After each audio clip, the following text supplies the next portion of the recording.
Assalamualaikum warahmatullahi wabarakatuh. Perkenalkan, saya Nur Amanah Syam dengan NIM 220305502075. Di sini saya akan menjelaskan mengenai gizi buruk pada balita rawat jalan.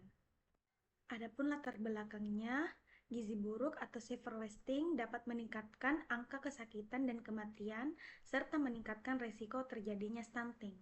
Data riset kesehatan dasar pada tahun 2018 menunjukkan bahwa prevalensi wasting pada balita yaitu sebesar 10,2% dan 3,5%.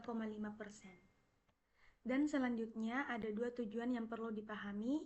Yang pertama, untuk mengetahui 4 fase ada perawatan dan pengobatan gizi buruk pada balita. Yang kedua, untuk mengetahui ada 10 langkah tata laksana gizi buruk pada balita di layanan rawat jalan.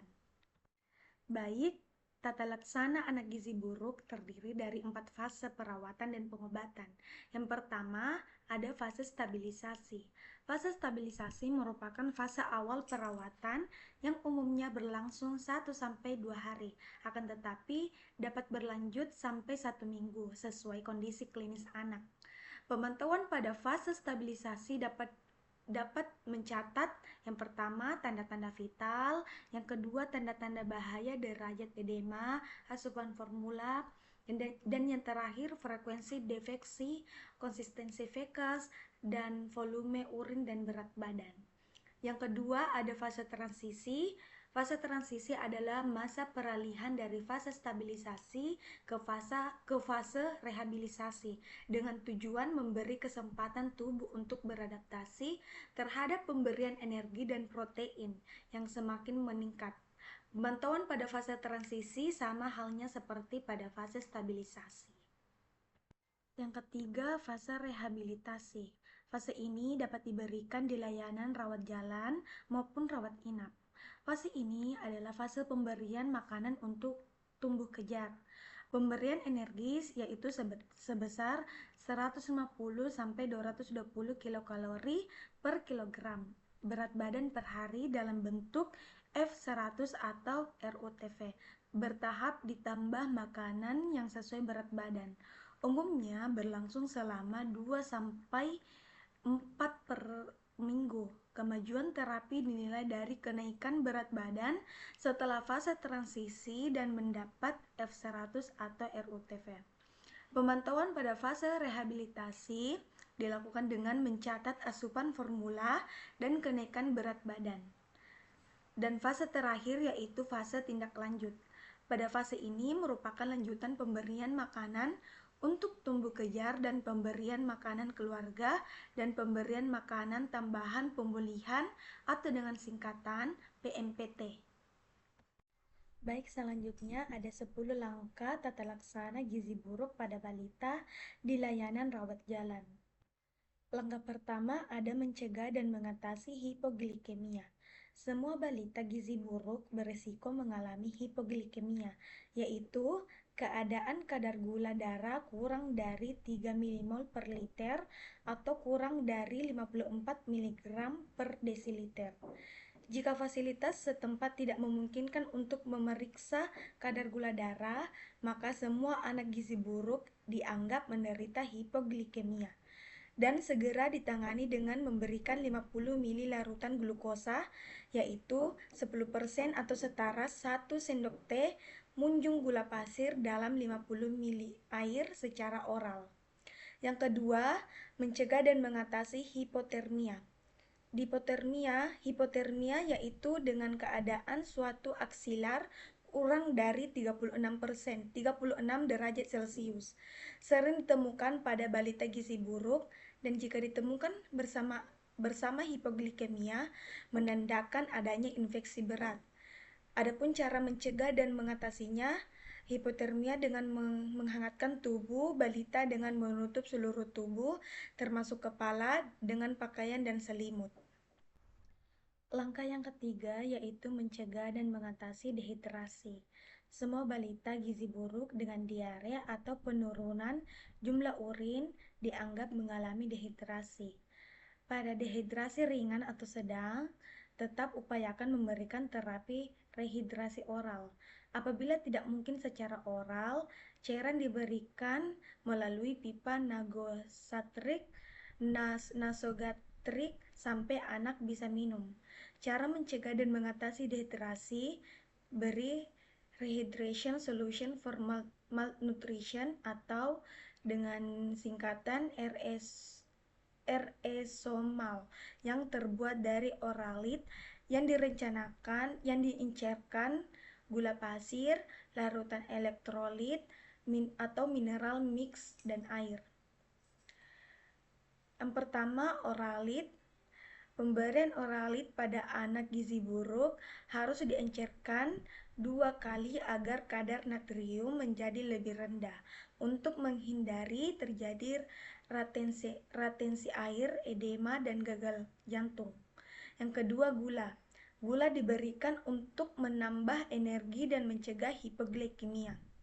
Yang terakhir, larutan elektrolit atau mineral mix diberikan untuk mengatasi gangguan keseimbangan elektrolit dan mineral seperti kalium, magnesium, kuprum, dan zinc.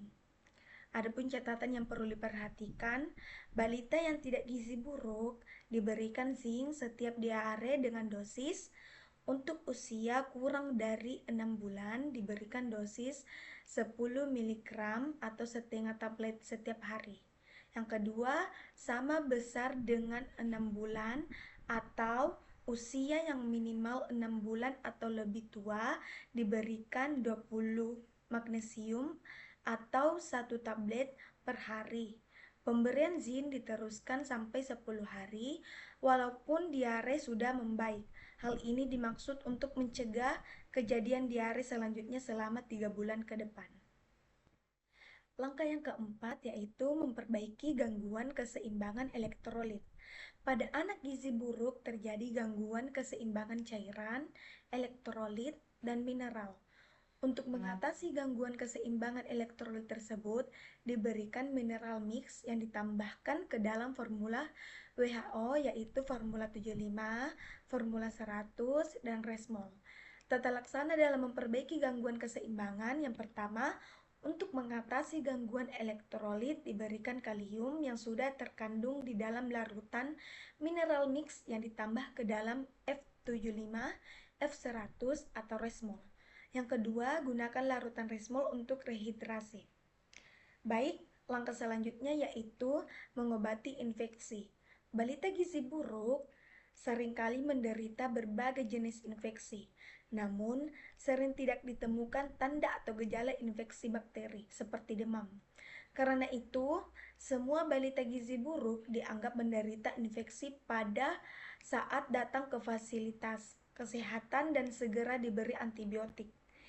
Hipoglikemia dan hipotermia seringkali merupakan tanda infeksi berat. Tata laksana mengobati infeksi. Yang pertama, berikan kepada semua balita gizi buruk antibiotik dengan spektrum luas. Bila balita sebelumnya dirawat inap, maka pemberian antibiotika merupakan lanjutan dari pengobatan sebelumnya dirawat inap. Yang kedua, imunisasi campak. Jika balita berusia lebih dari 6 bulan dan belum pernah diimunisasi atau mendapatkan imunisasi campak sebelum usia 9 bulan, imunisasi ditunda bila balita dalam keadaan syok. Langkah yang keenam yaitu memperbaiki kekurangan zat gizi mikro. Semua anak gizi buruk mengalami defisiensi vitamin dan mineral.